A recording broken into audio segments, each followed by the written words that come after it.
ન્યાય. ક્ષીર નીર ન્યાય. ક્ષીર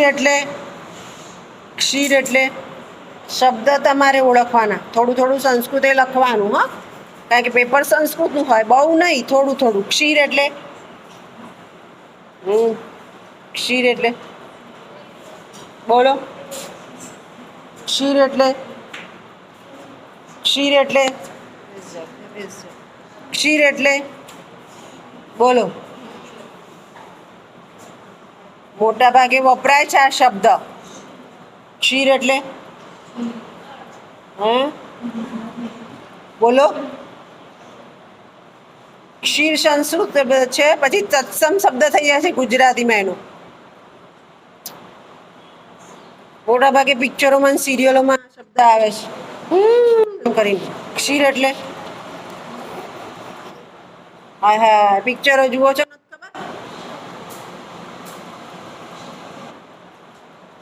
દૂધથી બનતી વાનગી ખીર.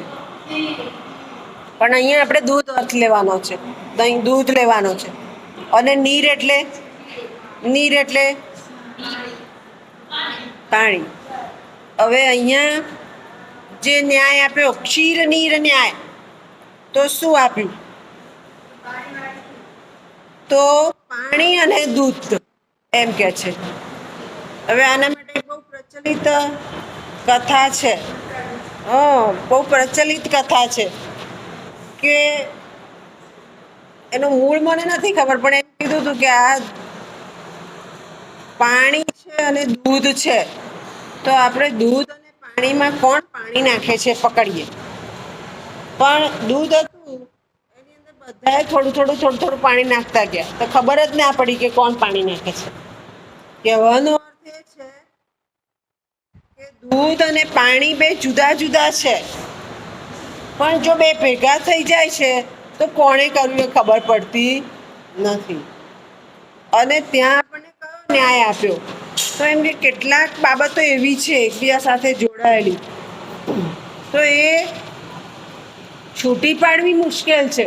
જેવી રીતે ક્ષીર અને નીરને છૂટું પાડી છૂટું હોય ત્યાંથી ઓળખી શકાય કે આ દૂધ છે, પાણી. મિશ્રિત કરી દઈએ પછી ઓળખાતું નથી.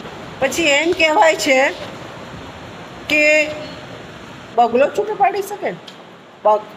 બગમાં એવું કહેવાય છે, હા, મને ખબર નથી કે વેદાંતમાં કીધું છે એવું, વેદાંતમાં. પણ આ તો ખાલી ઉદાહરણ પણ હોઈ શકે, સત્ય મને નથી ખ્યાલ.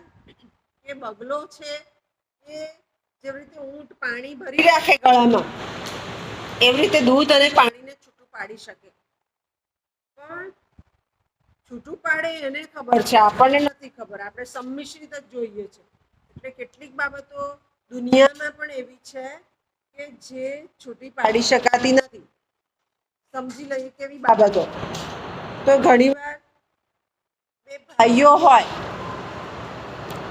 હવે તો જમાનો બદલાઈ ગયો છે, હવે આવું નથી રહ્યું, પણ પહેલા હતું. તો એમ કે સંપત્તિમાં તો લડતા હોય, પણ બંનેના સંબંધને છૂટા પાડી શકાતા નથી. એ ભાઈઓ જ રહે છે. પણ હવે તો વિભક્ત કુટુંબમાં વહેંચાઈ ગયા, એટલે હવે આ કેટલું સાચું એ નથી ખબર. પછી પિતા પુત્રનો સંબંધ, માતાનો દરેક બાળક સાથેનો સંબંધ એવો છે કે ભલે એ બોલે કે ના બોલે, પણ એ સંબંધ છૂટો પડતો નથી. જેવી રીતે દૂધ અને પાણીને છૂટું પાડી શકાતું નથી. આ ન્યાય છે. અને એ ન્યાય ક્યાં આપ્યો છે આપણે લખી લઈએ, નોંધી લો ક્યાં આપ્યો છે. વ્યાકરણ મહાભાષ્ય, સંદર્ભ ગ્રંથો લખી લો. વ્યાકરણ મહાભાષ્ય તમારે પણ સમજાઈ ગયું. ક્ષીર નીર ન્યાય, વ્યાકરણ મહાભાષ્ય. પછી અલંકાર સર્વસ્વ, કેટલીક વાર બે અલંકાર આયા હોય તો આપણે છૂટા પાડી લખવું પડે કે આ બે અલંકાર છે, બાકી તો એક આવી જાય. અલંકાર સર્વસ્વ. નેક્સ્ટ સરસ્વતી કંઠાભરણ. આ સંદર્ભ ગ્રંથોમાં ન્યાયની વાત છે. નેક્સ્ટ કુવલયાનંદ. આ સંદર્ભ ગ્રંથોમાં ક્ષીર નીર ન્યાયની વાત છે. અહીંયા આપણને સંબંધની વાત કરી છે કે સંબંધ એવા હોય કે જે છૂટા પાડી શકાતા નથી. પણ આજનો જમાનો બદલાઈ ગયો છે. આજના જમાનામાં કેટલું એ બહુ સમજ પડતી નથી.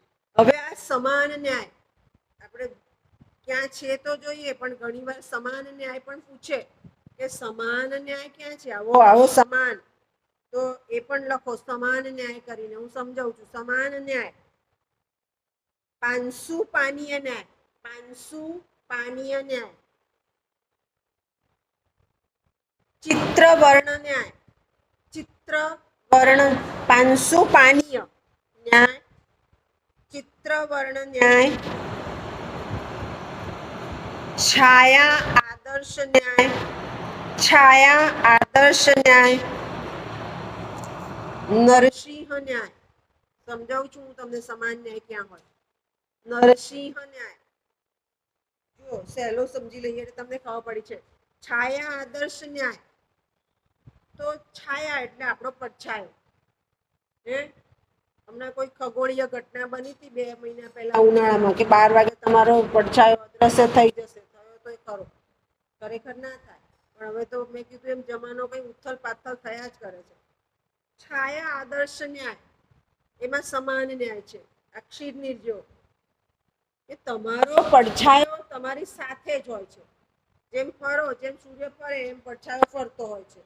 અને એ પડછાયાને તમારાથી જુદો ના પાડી શકાય. હું હમણાં જ બોલી કે ખગોળીય ઘટના બની કે 12 વાગે અડધી મિનિટ કે 1 મિનિટ માટે તમારો પડછાયો અદ્રશ્ય થવાનો હતો ઉનાળામાં, થયો તો એ કોઈ ખગોળીય ઘટના હતી, અપવાદ હતો. બાકી તમારો પડછાયો તમારી સાથે જ રહે, એને છૂટો પાડી શકાય નહીં. આ સમાન ન્યાય થયો. પછી નરસિંહ ન્યાય, તો આપણને ખબર છે કે વિષ્ણુ અવતારમાં એક અવતાર નર અને સિંહ એક જ માણસ છે. નૃસિંહ અવતાર, એને છૂટું ના પાડી શકાય. એને 2 સ્વરૂપ પેલાને મારવા માટે લીધું છે. ઉમરા ઉપર મારે છે એટલા માટે, બાકી એને છૂટું પાડી શકાય નહીં. એ વિષ્ણુનો અવતાર જ છે. એટલે જ્યાં છૂટું પાડી શકાતું નથી એવો ન્યાય અહીંયા પણ છે.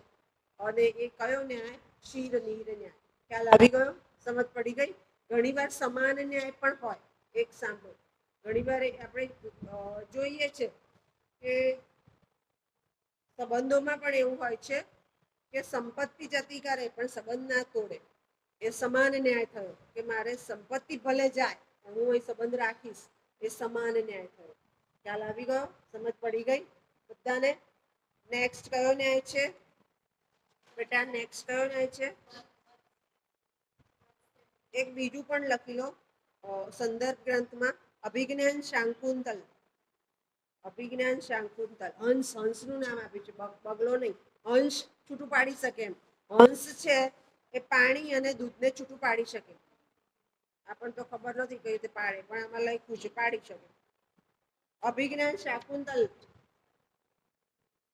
એમાં પણ આ વાત છે. કયો ન્યાય આવ્યો બેટા?